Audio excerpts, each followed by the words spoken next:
যোগ করা সহজ নিয়ম, অর্থাৎ 21 থেকে 30-এর মধ্যে যত ধরনের যোগ আছে এই চারটার মাধ্যমে ইনশাআল্লাহ আমরা পাবো। একটু খেয়াল করো এখানে কি বলছে। 1 নম্বর 13 9, এটা কি চিহ্ন? যোগ চিহ্ন। আচ্ছা, আমাদেরকে আগে কি করতে হবে? এটা আলাদা করতে হবে, অর্থাৎ সংখ্যা দুইটাকে আলাদা করলে আমরা এখানে 3 আর এই 9, এই দুইটার মধ্যে আগে আমরা যোগ করতে হবে। কেমন? দেখো এখানে প্রথমে কত দেওয়া আছে? 3। তো আমরা কি করবো? এখানে 3টা দাগ দিব। 1 2 3। নিচে কত আছে দেখো তো? 9। তাহলে আমাদেরকে নিচে কয়টা দাগ দিতে হবে? 9টা।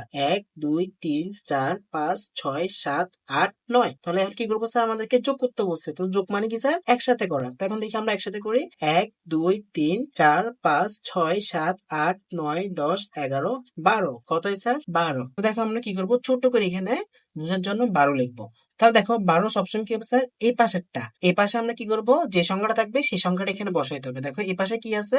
2। শেষে যেটা থাকবে সেই সংখ্যাটা এখানে বসাইতে হবে। এখানে যেহেতু 2 আছে তো আমি এখানে 2 বসাবো। স্যার দেখেন হাতে কত থাকে? আর 1 থাকে, তাই না? তো একটা কি করতে হবে? এই এখানে যে সংখ্যাটা থাকবে সেই সংখ্যাটার সাথে এটা যোগ হবে। যেহেতু এখানে 1, তো এখানে কিছু নাই, তাই না? তো কি করবে? এখানে 1 বসিয়ে যেত, কিন্তু স্যার 1 সাথে সাথে বসবে না। পাশে কত আছে? 1 আছে। তো 1 এর সাথে 1 যোগ করলে কত হবে স্যার? 2। তো আমি এখানে কত বসাবো? 2 বসাবো। আশা করি এটা বুঝতে পেরেছো। তারপর দেখো এখানে 2 নাম্বার কি বলছে। আগে আমরা প্রথম কি করব? এটা আলাদা করে নিব, অর্থাৎ সংখ্যা আলাদা করে নিব। তো দেখো এখানে 5 আর এখানে 0। আচ্ছা স্যার দেখো এখানে কত? 5 না? তো আমি কি করবো? এখানে 5টা দাগ দিই। 1 2 3 4 5। স্যার দেখেন নিচে কত আছে? 5 এর নিচে 0। স্যার 0 মানে কি? আমি কি দাগ দিব? একটাও দাগ দিব না। 0 মানে 0টা দাগ। কেমন? তো কোনো দাগ হবে না। তাহলে এখানে কত আছে? প্রথমে বলছিলাম কত বলেন তো? 5। এই 5 এখানে বসে যাবে। আর এখানে কত আছে দেখেন? 1। তো উপরে কত? 1 আছে। তো আমি এখানে একটা দাগ দিব। আর নিচে কত আছে? 1। আবার একটা দাগ দিব। তো কি করতে বলছে? যোগ করতে বলছে, তাই না? তো যোগ মানে কি? একসাথে করা। তো একসাথে করলে কত হবে? 1 2। তো আমি এখানে কত বসাবো? 2 বসাবো। আসলে এটা বুঝতে পেরেছো।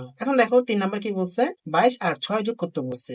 তো আমাকে কি করতে হবে? এটা আলাদা করতে হবে, অর্থাৎ সংখ্যাকে আলাদা করব। তো আলাদা করলে কি হবে? দেখো এই 2 আর 6। তো আমি এই দুইটা কি করতে হবে? যোগ করতে হবে। উপরে কত আছে? 2। তো আমি এখানে কয়টা দাগ দিব? 2টা। 1 2। দেখো নিচে কত আছে? 6। তো আমি এখানে কয়টা দাগ দিব? 1 2 3 4 5 6। 6টা দাগ দিব। তাহলে কি করতে বলছে? যোগ। যোগ মানে একসাথে করা। 1 2 3 4 5 6 7 8। তো এখানে কত হবে? 8। আর এখানে দেখো 2। এখানে 2, এখানে কিছু নাই। তাহলে এই 2টা কি করতে হবে? নিচে বসাইতে হবে। আশা করি এটা বুঝতে পেরেছো। এখন দেখো লাস্ট এখানে কত আছে? 18 আর 11 যোগ করতে বলছে। ওই আগের নিয়মে স্যার প্রথমে কি করতে হবে বলতো? প্রথমে আমরা এটা যোগ করব, তারপরে এটা যোগ। এখন আমরা আগে প্রথমে কত আছে? 8 না? তো আমি এখানে 8টা দাগ দিব। 1 2 3 4 5 6 7 8। নিচে কত আছে? 1। তো আমি এখানে 1 দিব। যেহেতু স্যার যোগ করা মানে একসাথে করা, তো এখানে কয়টা আছে? 1 2 3 4 5 6 7 8 9। তো আমি এখানে কত বসাবো? 9 বসাবো। আর দেখো এখানে কত আছে? 1। এখন আমরা এই দুইটা যোগ করব। এখানে আছে 1, আমি উপরে কত দিব? 1 দিব। নিচে কত আছে? 1। এখানে একটা দাগ দিব। তাহলে কি যোগ করব? যোগ মানে একসাথে করা। 1 2। তো আমি এখানে কত বসাবো? 2 বসাবো। আশা করি বুঝতে পেরেছো। এভাবে আমরা আরো অনেক যোগ ভিডিও গুলো দিব। তো আজকে আমরা 21 থেকে 30 পর্যন্ত শিখলাম। তো এভাবে করে 1 থেকে 100 পর্যন্ত কিভাবে যোগ করতে হবে সবগুলো ভিডিও আমাদের প্লেলিস্ট আকারে ইউটিউব চ্যানেলে পেয়ে যাবা। সো দেরি না করে আমাদের ইউটিউব চ্যানেলটি অবশ্যই সাবস্ক্রাইব করে রাখো। তো আজকে এই পর্যন্ত। সবাই ভালো থাকো, সুস্থ থাকো। আসসালামু আলাইকুম ওয়া রাহমাতুল্লাহ।